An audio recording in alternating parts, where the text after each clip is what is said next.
Before we get started with the video, I like to mention that there is a government simulation occurring on X. Make sure to vote for Republicans down the ballot, and make sure to go ahead and check out the Google form in the description down below.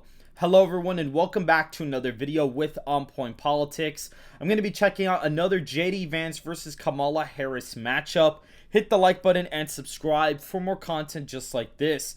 Looking at the respective betting odds, JD Vance is still in a decent amount of position to end up winning the primary, with Kamala Harris being kind of behind in the betting markets, but she is currently leading all of the actual primary polling in the race. And so because of that, I will be testing her against JD Vance in this matchup, in which I actually find JD to end up improving from Trump's 2024 performance. We can see over here that Donald Trump ended up winning 312 electoral college votes against Kamala Harris, and improved particularly well with Hispanic voters. That was definitely an area where he ended up gaining quite substantially. And you're going to see JD Vance not only improve mostly with college whites, because he doesn't really, non-college whites basically vote about the same, but the college white vote and some black voters end up shifting to the right the most out of any of the demographics. And you're going to be seeing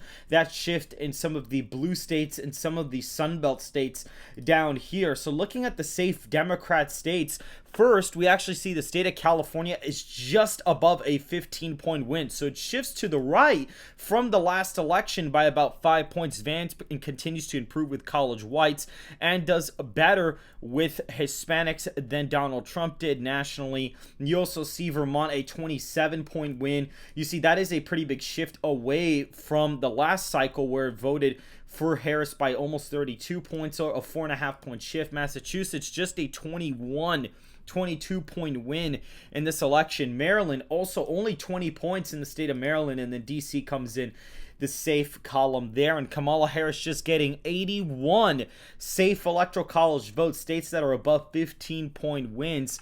I believe we could actually go to the second congressional district in Maine, or the first congressional district. It is technically still a safe Democrat state there at 19 points for Harris, which is a shift away from the last cycle. JD Vance is winning the state of Utah by roughly 20.8%. That is less than a point shift away from the last performance that Trump had, where he won the state by 21.6. The state is really trending very heavily to the left. It's almost guaranteed to move into the left column in 2028. Looking at Idaho, you see a 39-point win, which is about roughly, give or take, a 2.5-point improvement from the last cycle here. Montana, we see almost a 25-point win. That is an impressive improvement, as well as Wyoming, the Dakotas, all of Nebraska, including that first congressional district, also moves into the Republican column by a few points.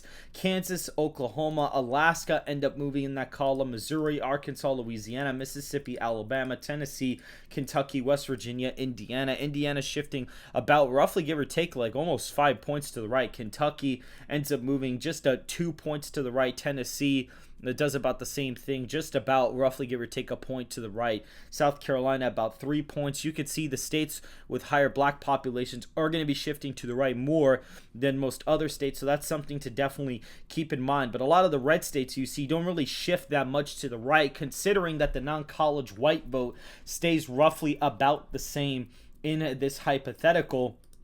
South Carolina is also in that safe column, and the state of Ohio ends up moving into that safe Republican column, as well as Florida and Texas. Florida a 17-point win for Republicans, as well as the state of Texas being about a 15-point win. So Vance improves in Texas, Florida, and Ohio from Donald Trump's performance in 2024. The likely Democrat states are Washington, Oregon, roughly a 12-point win in the state of Washington, 10 points in Oregon.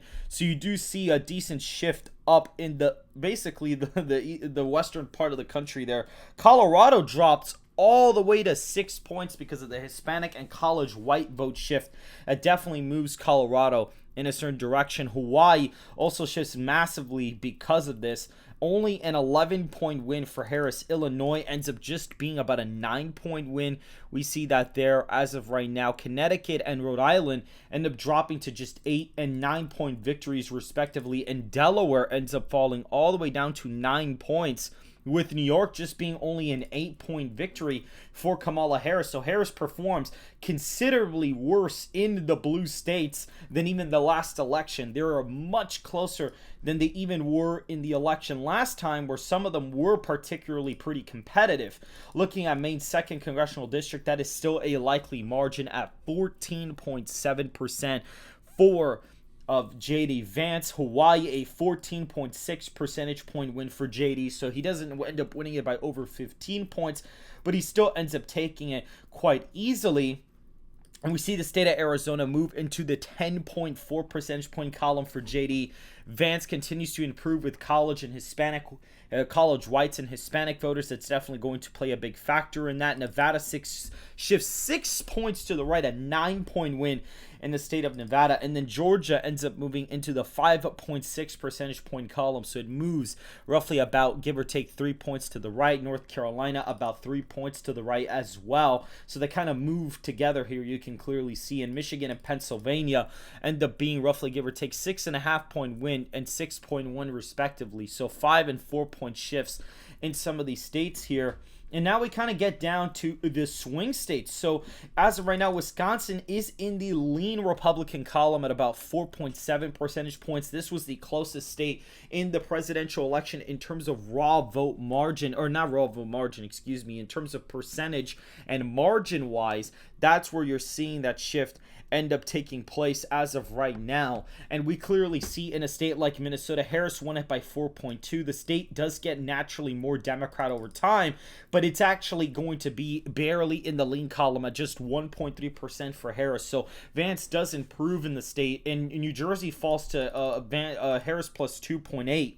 So clearly an underperformance there. Nebraska's 2nd congressional district is about a 2-point race there. So 2.7 percentage point shift back to that direction. And we see Maine at large actually shift to just about, give or take, we could see here, a 2.3 percentage point win. And New Hampshire barely shifts Republican, moves from 2.8 Harris to just about 2.4 Harris, so it doesn't really budge at all, despite the national environment moving significantly to the right. And the state of New Mexico ends up voting for JD Vance, and this is the pickup that he gets from the last election, where New Mexico ends up shifting almost 9 points into Vance's column.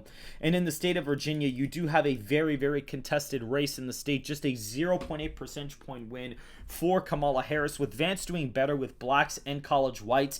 That is the major demographic that is keeping Virginia a blue behemoth. And so with that said, that's going to make the state actually competitive in the near future, and you're going to see Vance potentially pick this off in a future projection, depending on the polling that we receive later on down the line and who the nominees are. If you guys did enjoy this quick video, make sure to hit the like button and to subscribe if you want more content just like this, and I will see you guys in the next video.